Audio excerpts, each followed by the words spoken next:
Karibu mtazamaji, tuandamane hadi tamati.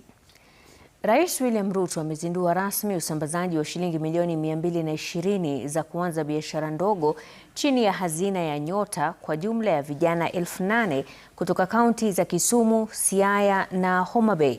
Akizungumza katika uwanja wa Jomo Kenyatta mjini Kisumu, Rais Ruto amesema kwamba hatua hiyo ni mojawapo ya mikakati ya serikali mikakati ambayo serikali imeweka kuangazia masuala yanayowakumba vijana nchini kama vile ukosefu wa ajira.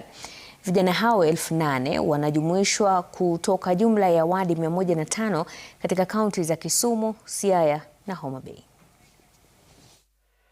Vijana wa Kenya, mimi nataka niwaeleze form ni kujituma. Tuko na nafasi ya kazi kwa affordable housing. We have 500,000 young people working there. As that program continues to roll out, we will reach 1 million young people. Number 2, tuko na kazi pale kwa digital jobs. We continue to expand our fiber optic. We continue to expand our ICT hubs.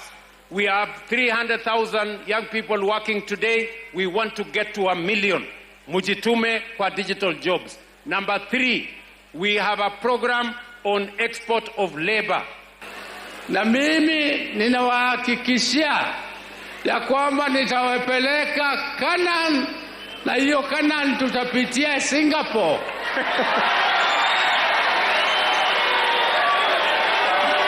Na hii Singapore, hizi programs mnaona zinafanyika hapa ndio zilikuwa zinafanyika huko Singapore. Walianza hivi. Ikibamba sana basi pull it up. Selector cheza doba once from the top. Oh, donjo maver. Ikibamba sana wapi nduru wewe. Tunisha speaker we mash it up. Fire we light it up. Oh, donjo maver, donjo maver.